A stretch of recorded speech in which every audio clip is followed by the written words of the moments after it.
വെളിപാട് പുസ്തകത്തിൽ നിന്നുള്ള വായന, അധ്യായം 1, തിരുവചനങ്ങൾ 1 മുതൽ 3 വരെ. ആസന്ന ഭാവിയിൽ സംഭവിക്കാനിരിക്കുന്നവയെ തൻ്റെ ദാസന്മാർക്ക് വെളിപ്പെടുത്തുന്നതിനു വേണ്ടി ദൈവം യേശുക്രിസ്തുവിന് നൽകിയ വെളിപാട്. അവൻ തൻ്റെ ദൂതനെ അയച്ച് ദാസനായ യോഹന്നാന് ഇത് വെളിപ്പെടുത്തി. അവൻ ദൈവവചനത്തിനും യേശുക്രിസ്തുവിൻ്റെ വെളിപാടിനും താൻ കണ്ട സകലത്തിനും സാക്ഷ്യം നൽകി. ഈ പ്രവചനത്തിലെ വാക്കുകൾ വായിക്കുന്നവനും കേൾക്കുന്നവരും ഇതിൽ എഴുതപ്പെട്ടിരിക്കുന്നത് പാലിക്കുന്നവരും അനുഗ്രഹീതർ. എന്തെന്നാൽ സമയം അടുത്തിരിക്കുന്നു. ദൈവവചനമാണ് നാം കേട്ടത്. Praise the Lord.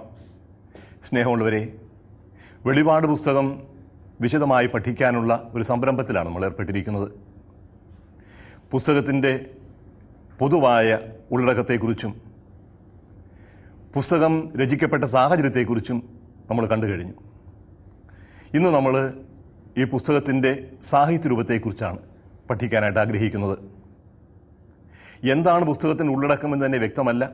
അതോടൊപ്പം ഈ പുസ്തകം ഏത് രീതിയിലാണ് മനസ്സിലാക്കേണ്ടത് എന്നും ഒറ്റ വായനയിൽ മറ്റ് സഹായമൊന്നും കൂടാതെ മനസ്സിലാക്കുക എളുപ്പമായിരിക്കുകയില്ല.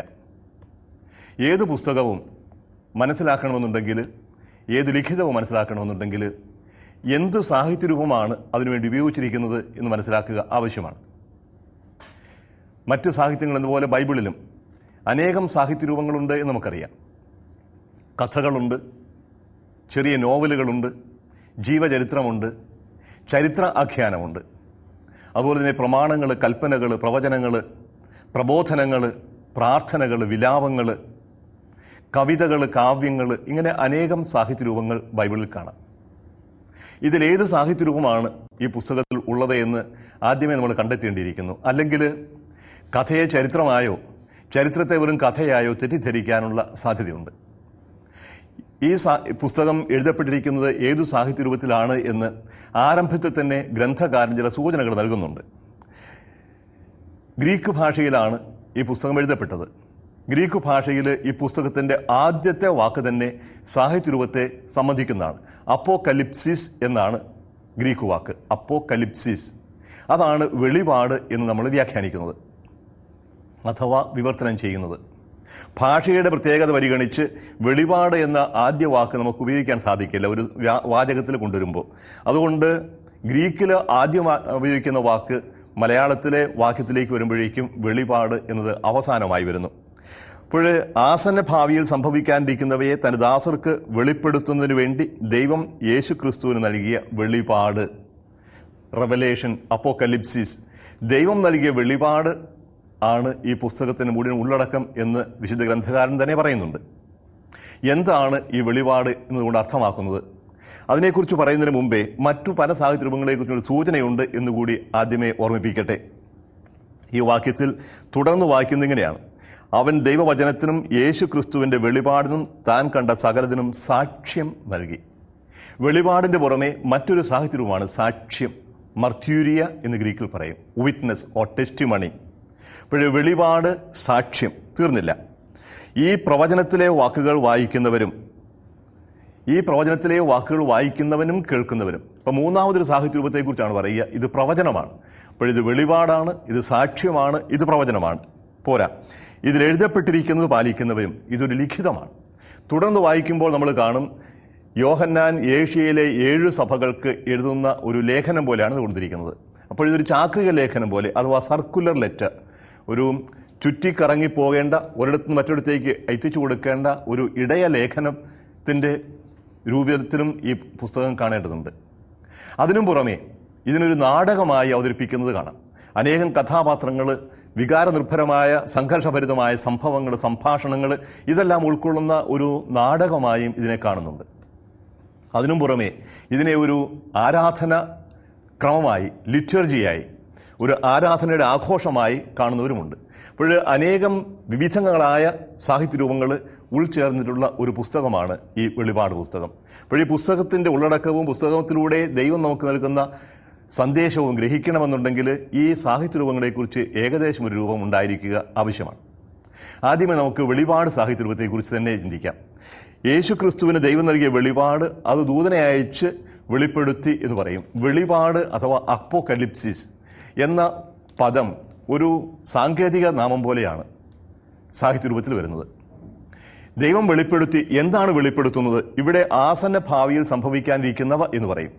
നമ്മൾ ഓർക്കണം, ഇത് എഴുതപ്പെട്ടിട്ട് 2000 വർഷങ്ങൾ കഴിഞ്ഞു.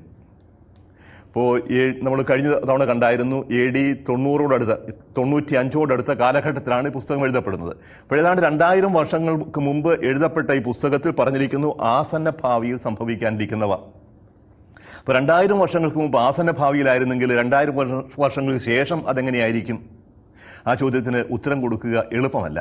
ആസന്ന ഭാവിയിൽ സംഭവിക്കാനിരിക്കുന്നവ എന്ന് പറയുന്നത് തന്നെ ഒരു സാങ്കേതിക പദമായിട്ടാണ് കണക്കാക്കുന്നത്. ഇങ്ങനെ വരുമ്പോൾ ഈ സാഹിത്യരൂപത്തിൻ്റെ സവിശേഷതകൾ നമ്മൾ അറിഞ്ഞിരിക്കേണ്ടത് ആവശ്യമാണ്. അതല്ലെങ്കിൽ എല്ലാം അക്ഷരാർത്ഥത്തിലെടുത്ത് വ്യാഖ്യാനിക്കുകയും ഒന്നിൻ്റെയും അർത്ഥം ഗ്രഹിക്കാൻ കഴിയാതെ പോവുകയും ചെയ്യും. നമുക്കറിയാം, ബൈബിളിൻ്റെ ചരിത്രത്തിൽ ചില പ്രത്യേക ഘട്ടങ്ങളുണ്ട്.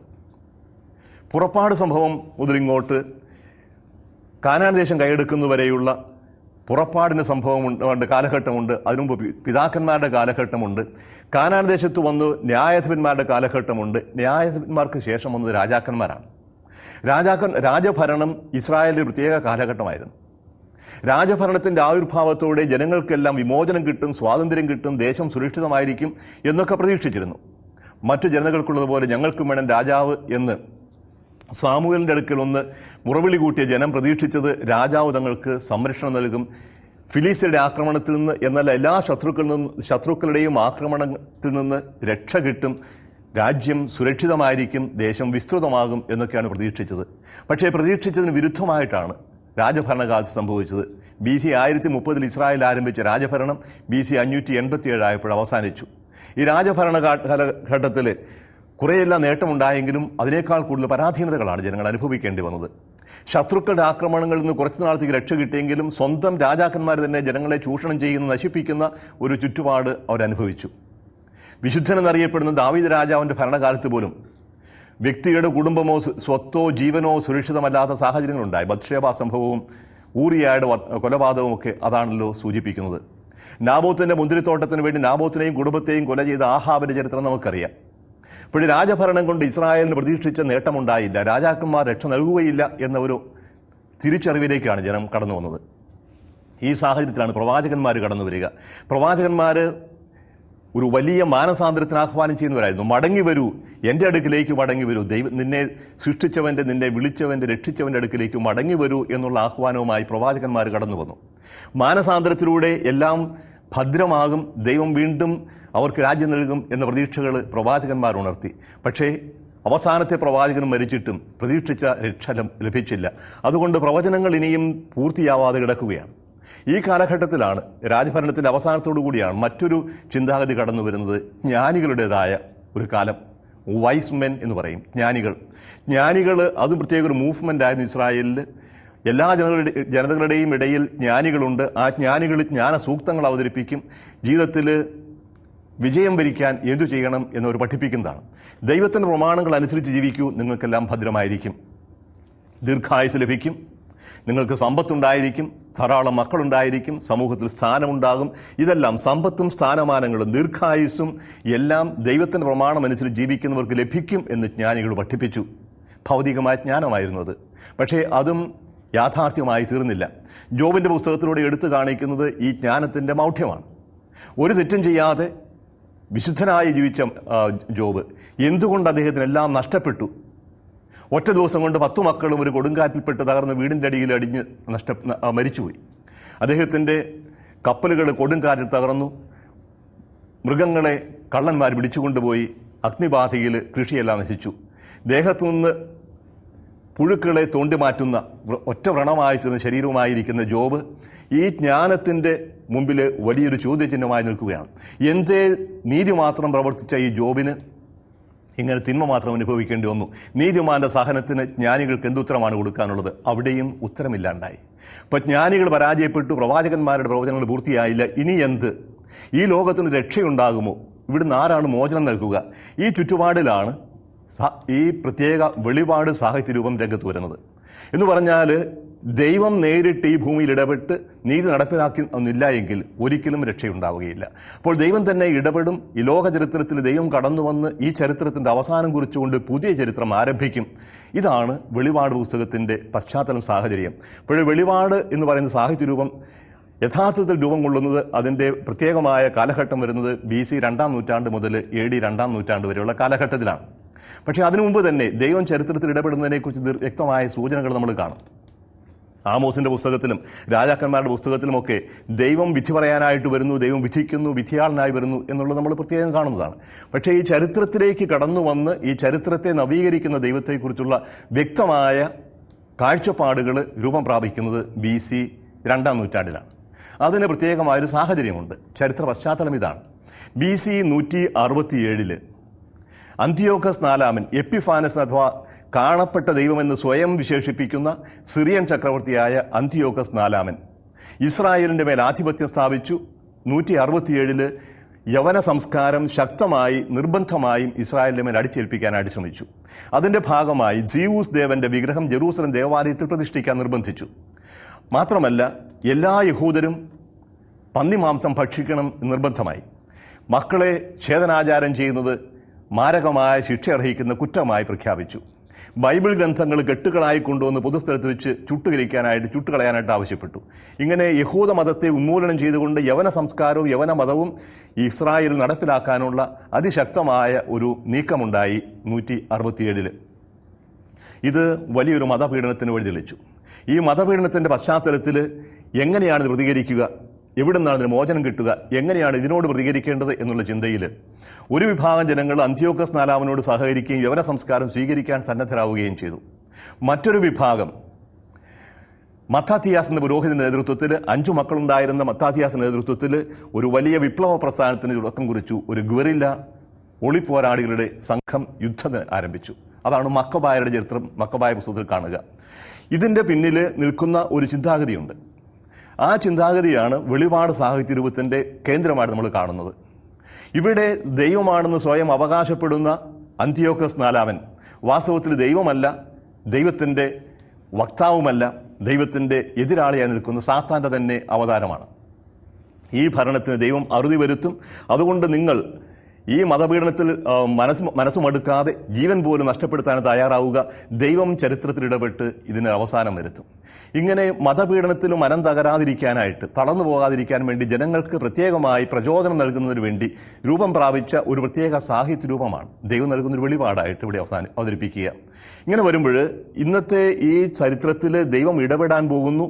ഇപ്പോൾ നടക്കുന്ന ഈ മതപീഡനത്തിൻ്റെ പിന്നിൽ പൈശാചികമായ ശക്തികളാണുള്ളത്. ഇതിനെ ദൈവം ഉന്മൂലനം ചെയ്ത് നശിപ്പിക്കും. പുതിയ ഒരു രാജ്യം, പുതിയൊരു ലോകം ദൈവം സൃഷ്ടിക്കും എന്ന ഒരു കാഴ്ചപ്പാടാണ് വെളിപാട് സാഹിത്യത്തിൽ കൊണ്ടുവരിക. ഇനി ഈ വെളിപാട് സാഹിത്യത്തിൻ്റെ പ്രത്യേകതകൾ, സവിശേഷതകൾ നമ്മളൊന്ന് കാണാനായിട്ട് ശ്രമിക്കുകയാണ്. വെളിപാട് സാഹിത്യത്തിൽ ഏറ്റവും പ്രധാനമായിട്ട് കാണുന്നത് ഈ ലോകത്തെക്കുറിച്ചുള്ള കാഴ്ചപ്പാട് തന്നെയാണ്. ഈ യുഗം, വരാനിരിക്കുന്ന യുഗം, ഓലാം ഹസെ, ഓലാം ഹബ്ബ എന്ന് പറയും. ഓലാം എന്ന് പറഞ്ഞാൽ യുഗം എന്നാണ്, ഹസെ ഇത്, അബ്ബ വരാനിരിക്കുന്നത്. അപ്പോൾ ഈ യുഗവും വരാനിരിക്കുന്ന യുഗവും 2 യുഗങ്ങൾ എന്നൊരു കാഴ്ചപ്പാടാണ് അടിസ്ഥാനപരമായിട്ട് കാണുക. ഇപ്പോൾ നമ്മൾ ജീവിക്കുന്ന ഈ യുഗം പരിപൂർണമായും തിന്മയ്ക്ക് അടിപ്പെട്ടു പോയതാണ്. ഉത്ഭവഭാവത്തിൽ ആരംഭിച്ച് അനേകം മനുഷ്യരുടെ പാപങ്ങളിലൂടെ വളർന്ന് തിന്മയ്ക്ക് പൂർണ്ണമായും അധീനമായി തീർന്നിരിക്കുന്ന ഈ ലോകം, ഇതിൽ നന്മ അല്പം പോലും അവശേഷിച്ചിട്ടില്ല. ഇനി ഇവിടെ മാനസാന്തരം കൊണ്ട് ഈ ലോകത്തിന് മാറ്റം ഉണ്ടാകാൻ പോകുന്നില്ല. പ്രവാചകന്മാർ ആവശ്യപ്പെട്ട മാനസാന്തരം കൊണ്ട് മാത്രം ഈ ലോകത്തിന് വ്യവസ്ഥിതിക്ക് മാറ്റം ഉണ്ടാകാൻ പോകുന്നില്ല. ഒരുപാട് പേര് മാനസാന്തരപ്പെട്ടു, പക്ഷെ ഫലമുണ്ടായില്ല എന്നാണ് കാണുക. അതുപോലെ തന്നെ ജ്ഞാനികൾ ആവശ്യപ്പെട്ടതുപോലെ പ്രമാണമനുസരിച്ചുള്ള ജീവിതം കൊണ്ട് മാത്രവും ഈ ലോകത്തിൽ മാറ്റം വരാൻ പോകുന്നില്ല. കാരണം ഈ ലോകം അത്രമാത്രം അധപ്പതിച്ചു കഴിഞ്ഞിരിക്കുന്നു, തിന്മയ്ക്ക് അധീനമായി തീർന്നിരിക്കുന്നു. പിന്നെ എങ്ങനെയാണ് ഇതിന് മാറ്റം ഉണ്ടാവുക? ഇതിന് മാറ്റം ഉണ്ടാകണമെങ്കിൽ ദൈവം തന്നെ ഈ ഭൂമിയിലേക്ക് കടന്നു വരണം. ഈ ലോകം അവസാനിപ്പിച്ച് പുതിയ ഒരു ലോകം ദൈവം സൃഷ്ടിക്കും. ഇനിയുള്ളത് സാവകാശം മാറി മാറി വരുന്ന മാനസാന്തരത്തിലൂടെ വരുന്ന ഒരു മാറ്റമല്ല, ഒരു പുതിയ യുഗമാണ്. പഴയതെല്ലാം കടന്നുപോയി പുതിയത് വരുന്നു എന്ന് പറയും. പഴയത് അവസാനിക്കുന്നു, പുതിയത് കടന്നു വരുന്നു. അപ്പോൾ എല്ലാറ്റിനും അവസാനം കുറിച്ചുകൊണ്ടൊരു പുതിയ യുഗം ആരംഭിക്കും. ഇത് വെളിപാട് സാഹിത്യത്തിൻ്റെ പ്രത്യേകതയാണ്. ഇത് പഴയ നിയമത്തിൽ ഇതിനെക്കുറിച്ച് ധാരാളം സൂചനകളുണ്ട്, പുതിയ നിയമത്തിലും സൂചനകളുണ്ട്. നമുക്ക് 1-2 ഉദാഹരണങ്ങൾ എടുക്കാം. പഴയ നിയമത്തിൽ ആമോസ് പ്രവാചകൻ്റെ പുസ്തകത്തിൽ ഞാൻ ആരംഭിക്കട്ടെ. തുടക്കം അവിടെയാണ്. വെളിപാട് പുസ്തകത്തിൻ്റെ തുടക്കമാണെന്നുണ്ടെങ്കിലും വെളിപാട് സാഹിത്യത്തിൻ്റെ അത്ര തന്നെ അല്ലെങ്കിലും ആമോസ് പ്രവാചകൻ്റെ പുസ്തകം 5-ാമത്തെ അധ്യായം 18-ാമത്തെ വാക്യത്തിൽ നമ്മൾ ഇപ്രകാരം വായിക്കും: കർത്താവിൻ്റെ ദിനത്തിനായി കാത്തിരിക്കുന്നവരെ നിങ്ങൾക്ക് ദുരിതം. കർത്താവിൻ്റെ ദിനം എന്നാണ് ഈ അവസാന ദിവസത്തെ, ദൈവം ചരിത്രത്തിൽ ഇടപെടുന്ന ദിവസത്തെ കർത്താവിൻ്റെ ദിനം എന്ന് വിശേഷിപ്പിക്കുന്നു. ആമോസിൻ്റെ സമകാലികർ വിചാരിച്ചിരുന്നു ദൈവം ചരിത്രത്തിൽ ഇടപെടും, വിജാതിയരെ നശിപ്പിക്കും, ഞങ്ങൾക്ക് ഇസ്രായേൽക്കാർക്ക് രക്ഷ നൽകും എന്നാണ് പ്രതീക്ഷിച്ചിരുന്നത്. പക്ഷേ ആമോസിലൂടെ പറയും അതല്ല. കർത്താവിൻ്റെ ദിനത്തിനായി കാത്തിരിക്കുന്നവരെ നിങ്ങൾക്ക് ദുരിതം. എന്തിനാണ് നിങ്ങൾക്ക് കർത്താവിൻ്റെ ദിനം? അത് അന്ധകാരമാണ്, പ്രകാശമല്ല. ആമോസ് BC 8-ാം നൂറ്റാണ്ടിൽ 760-നും 750-നും മധ്യേ പ്രസംഗിച്ച വ്യക്തിയായിരുന്നു. ആമോസിൻ്റെ കർത്താവിൻ്റെ ദിനത്തെക്കുറിച്ചുള്ള കാഴ്ചപ്പാടിൽ ഒരുപക്ഷെ ഇതിന് തുടക്കം കാണാം. അല്പം കൂടി വ്യക്തമായിട്ട് നമ്മൾ ഈ രീതി കാണുന്നത് ജോയൽ പ്രവാചകൻ്റെ പുസ്തകത്തിലാണ്. ജോയൽ പ്രവാചകൻ്റെ പുസ്തകം 2-ാമത്തെ അധ്യായം 28 മുതൽ 32 വരെയുള്ള വാക്യങ്ങളിൽ ഇതൊരു സൂചനയുണ്ട്. ലോകത്തിൻ്റെ അവസാനത്തെക്കുറിച്ച്, പുതിയൊരു യുഗത്തെക്കുറിച്ച്. അതിൽ 29-ാമത്തെ വാക്യം ഞാൻ വായിക്കട്ടെ. ആ നാളുകളിൽ എൻ്റെ ദാസന്മാരുടെയും ദാസിമാരുടെയും മേൽ എൻ്റെ ആത്മാവിനെ ഞാൻ വർഷിക്കും. ആകാശത്തിലും ഭൂമിയിലും ഞാൻ അത്ഭുതകരമായ അടയാളങ്ങൾ കാണിക്കും. രക്തവും അഗ്നിയും ധൂമപടലവും. കർത്താവിൻ്റെ മഹത്വം ഭയാനകവുമായ ദിവസം ആഗതമാകുന്നതിന് മുമ്പ് സൂര്യൻ അന്ധകാരമാകും, ചന്ദ്രൻ രക്തമായും മാറും. കർത്താവിൻ്റെ നാമം വിളിച്ചപേക്ഷിക്കുന്നു, രക്ഷ പ്രാപിക്കും. പ്രധാനമായ വാക്യം ഇതാണ്: ഭൂമിയിലും ആകാശത്തിലും ഞാൻ അത്ഭുതകരമായ അടയാളങ്ങൾ കാണിക്കും. രക്തവും അഗ്നിയും ധൂമപടലവും. കർത്താവിൻ്റെ മഹത്വം ഭയാനകവുമായ ദിനം ആഗതമാകുന്നതിന് മുമ്പ് സൂര്യൻ അന്ധകാരമായും ചന്ദ്രൻ രക്തമായും മാറും. ഇങ്ങനെ പ്രപഞ്ചത്തിൽ മുഴുവനും വലിയൊരു വ്യതിയാനം ഉണ്ടാകും, ഈ ലോകത്തിൻ്റെ തന്നെ അവസാനം സംഭവിക്കും എന്നുള്ള ഒരു സൂചനയാണ് ഈ വെളിപാട് പുസ്തകത്തിൽ അല്ലെങ്കിൽ വെളിപാട് സാഹിത്യരൂപത്തിൽ മുഖ്യമായും കാണുക. ഇതിൻ്റെ സ്വാധീനം പുതിയ നിയമത്തിൽ നമുക്ക് കാണാം. പുതിയ നിയമത്തിൽ യേശുവിൻ്റെ തന്നെ വാക്കുകളിൽ, യുഗാന്തത്തെക്കുറിച്ചുള്ള യേശുവിൻ്റെ വാക്കുകളിൽ ഇത് വളരെ വ്യക്തമായിട്ട്. മത്തായിയുടെ സുവിശേഷം 24-ാമത്തെ അധ്യായം 29 മുതൽ 31 വരെയുള്ള വാക്യങ്ങൾ ഇത് കാണും. അക്കാലത്തെ പീഡനങ്ങൾക്ക് ശേഷം പൊടുന്നനെ സൂര്യൻ ഇരുണ്ടുപോകും, ചന്ദ്രൻ പ്രകാശം തരികയില്ല, നക്ഷത്രങ്ങൾ ആകാശത്തിൽ നിന്ന് പതിക്കും, ആകാശശക്തികൾ ഇളകുകയും ചെയ്യും. അപ്പോൾ ആകാശത്തിൽ മനുഷ്യപുത്രൻ്റെ അടയാളം പ്രത്യക്ഷമാകും.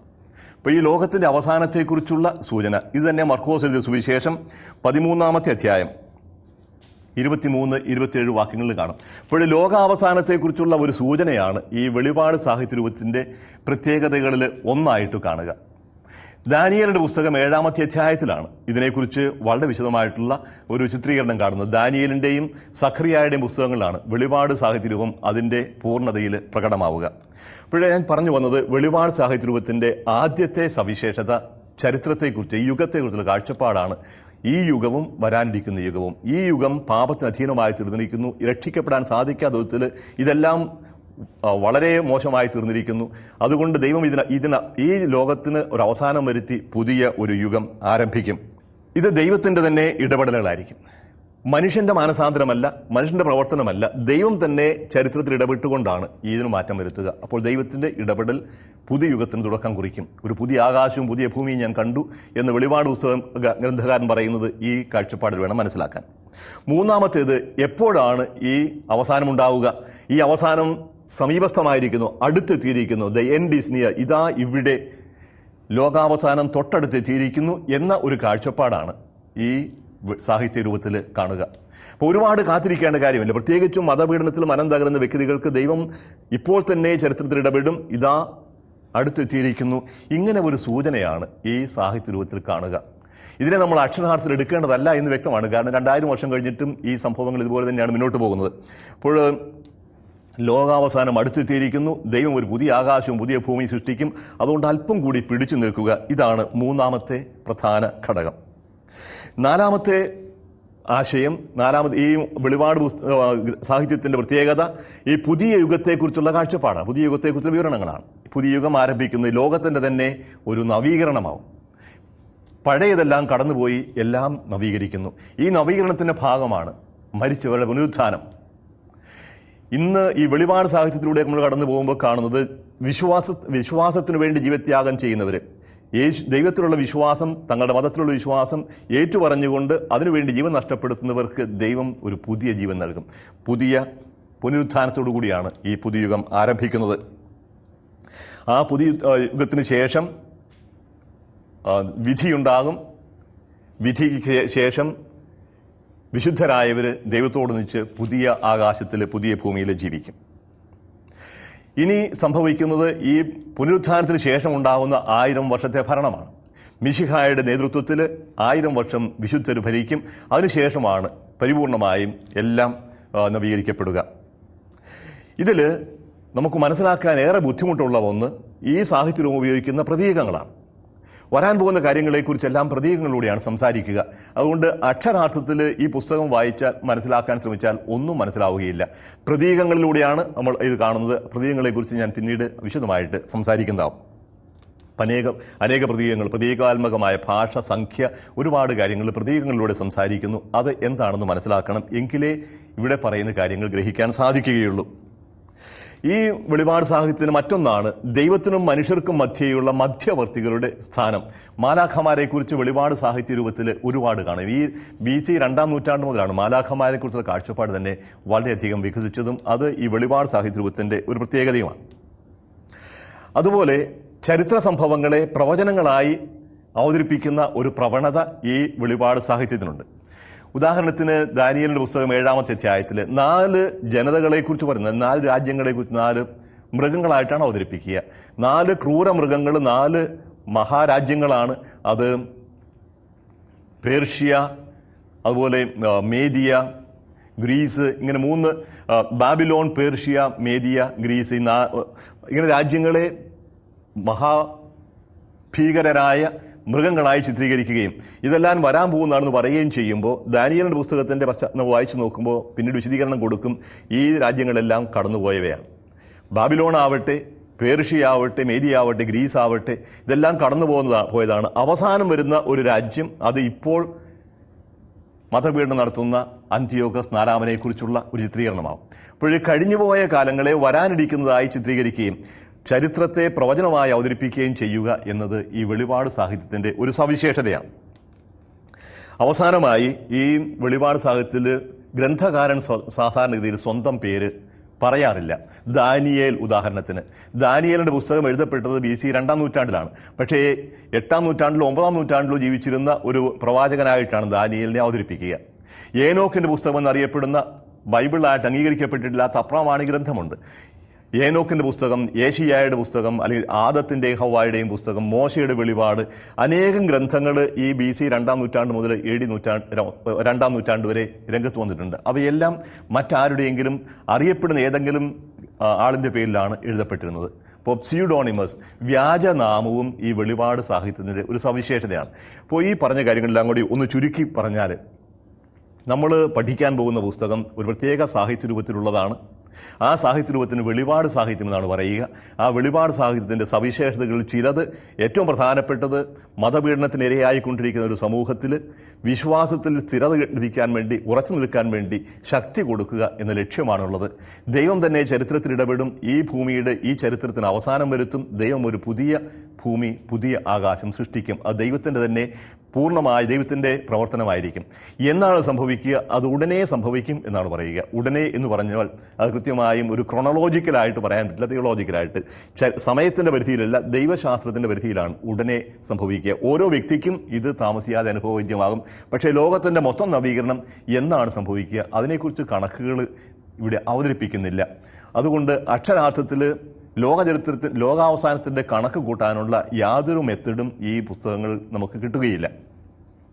ഇതെല്ലാം ഒരു ദൈവശാസ്ത്രപരമായ കാഴ്ചപ്പാടാണ്. പ്രത്യേകിച്ചും ഈ എല്ലാം നശിക്കാൻ പോകുന്ന സാഹചര്യത്തിൽ ദൈവം തന്നെ ഇടപെട്ട് ദൈവം എല്ലാം നവീകരിക്കും എന്നുള്ള ഒരു ഉറപ്പ് നൽകുന്നു. അതുകൊണ്ട് ഇവിടെ ഇന്ന് തിന്മയ്ക്ക് അധീനമായിരിക്കുന്ന ലോകത്തിൽ നിന്ന് ഇതിൻ്റെ ചൈതന്യത്തോട് ചേർന്ന് നിൽക്കാതെ ദൈവത്തോടും അവിടുത്തെ പ്രമാണങ്ങളോടും വിശ്വസ്തത പാലിക്കുന്നവർക്ക് പുതിയ ആകാശവും പുതിയ ഭൂമിയും സംജാതമാകുമ്പോൾ ദൈവം പുതുജീവൻ നൽകും. അതൊരു പുതിയ സൃഷ്ടി പോലെ ആയിരിക്കും. ശരീരങ്ങളുടെ ഉയർപ്പും നിത്യജീവനും ഒക്കെ ആരംഭിക്കുന്നതോടുകൂടിയാണ്. ഇങ്ങനെ ഒരു വലിയ ഭാസുരമായ ഭാവിയെ മുന്നിൽ കണ്ടുകൊണ്ട് ഇന്നത്തെ ക്ഷണികമായ മതപീഡനങ്ങളിൽ മനസ്സു തകരാതെ വിശ്വസ്തരായി നിൽക്കാനായിട്ട് ആഹ്വാനം ചെയ്യുന്നതാണ് ഈ വെളിപാട് സാഹിത്യരൂപം. പൊതുവെ ഈ സാഹിത്യരൂപത്തിൻ്റെ സ്വാധീനം നമ്മുടെ പഠിക്കാൻ പോകുന്ന പുസ്തകത്തിലുണ്ട്. പക്ഷേ ആ പുസ്തകം പഠിക്കുന്നതിന് മുമ്പേ ചിലത് കൂടി നമ്മൾ കാണേണ്ടതുണ്ട്. ഈ സാഹിത്യരൂപത്തിൻ്റെ പ്രത്യേകതകളുള്ള ഏറ്റവും പ്രധാനപ്പെട്ട പ്രത്യേകതയായ പ്രതീകങ്ങൾ, ആ പ്രതീകങ്ങളെക്കുറിച്ച് നമ്മൾ അടുത്ത തവണ കാണുന്നതാണ്. നമുക്കൊരു ദിവസം പ്രാർത്ഥിച്ചുകൊണ്ട് ഈ വിചിന്തനങ്ങൾ അവസാനിപ്പിക്കാം. കാരുണ്യവാനും സ്നേഹനിധിയുമായ ദൈവമേ, അങ്ങ് ഈ ചരിത്രത്തിൽ ഇടപെടുമെന്നും തിന്മയ്ക്ക് അധീനമായ ഈ ലോകത്തെ മാറ്റി തിന്മയില്ലാത്ത നന്മ മാത്രമുള്ള, സന്തോഷം മാത്രമുള്ള, കണ്ണീരും മുറവിളിയും നിലവിളിയും വേറുപാടും ഒന്നുമില്ലാത്ത നിത്യജീവൻ്റെ ഒരു പുതിയ ലോകം അങ്ങ് സൃഷ്ടിക്കുമെന്നും ഞങ്ങൾക്ക് വാഗ്ദാനം ചെയ്യുന്ന വെളിപാട് സാഹിത്യത്തിലൂടെ കർത്താവെ, ആ പുതുയുഗത്തിനു വേണ്ടി കാത്തിരിക്കുന്ന ഞങ്ങൾ അങ്ങയോടും അങ്ങയുടെ പ്രമാണങ്ങളോടും അങ്ങ് അയച്ച യേശു ക്രിസ്തുവിനോടും പരിപൂർണ്ണ വിശ്വസ്തത പാലിച്ചുകൊണ്ട് പ്രത്യാശയുടെ കാത്തിരിക്കാനുള്ള കൃപ ഞങ്ങൾക്ക് പ്രദാനം ചെയ്യണമേ. നിത്യം പിതാവും പുത്രനും പരിശുദ്ധാത്മാവുമായ സർവേശ്വര